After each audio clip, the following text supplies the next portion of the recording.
I was 16 when this story took place. I don't remember much now that I'm 25, but I do remember this day vividly. I was cleaning out my grandma's house a couple of days after she died. It was pretty normal until my brother, who was helping me clean the house up, went to get food for the both of us, leaving the house just for me. Now I wanted to finish the job today. After all, there were just a couple of rooms left. So I continued working. When I was about to finish the last room, I heard something in the upstairs hallway.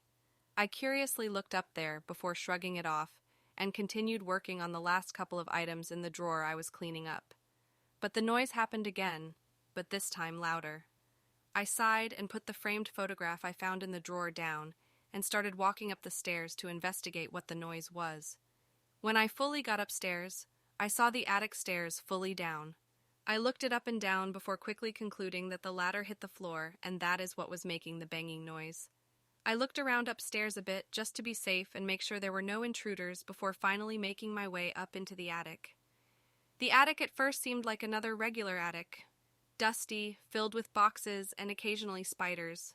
I searched around the attic a bit before deciding to open a box labeled Memories of Family and Friends. The first thing I saw in the box was a photo book filled with photos of my grandma and my grandpa, sometimes with friends or family. I went through that a little bit before stumbling upon an old Polaroid camera in the box. Under the camera was an old dusty Polaroid. I picked the Polaroid up and looked at the photo. It just seemed like any other regular photo with my grandpa and my grandma sitting on a couch together smiling. I smiled at it before realizing something was wrong. Behind the couch was a completely dark shadow of a person standing over my grandma, with his hand on her head smiling. I looked at it for a couple of seconds, then out of nowhere the Polaroid camera went off. It was still in the box, so I freaked out and backed away from it. After a minute or two of silence and nothing happening, I walked over to the box and picked up the Polaroid that had come out of the camera. I started shaking it as much as I could, eager to see the results.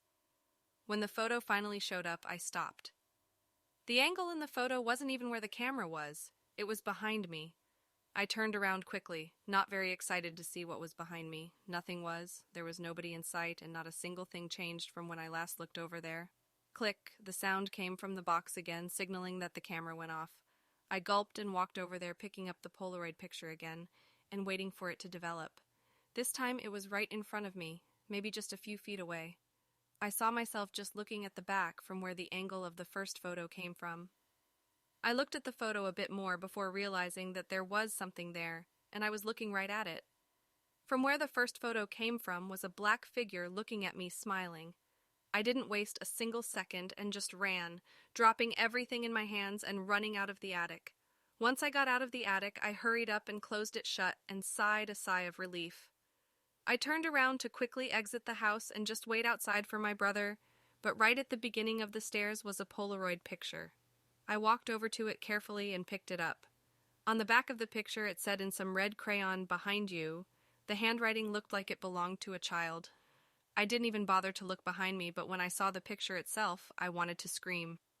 It showed me standing at the stairwell, but the same thing that had its hand on my grandma's head was right behind me. I was about to scream, but I couldn't. I couldn't even open my mouth.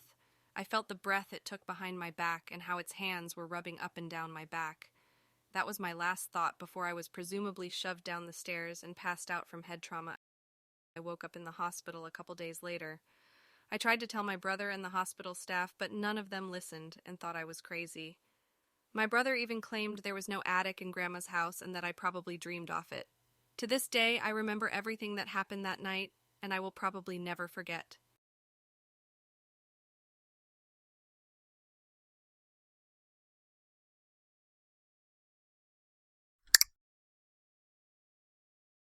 Hey guys, this is Storyscape.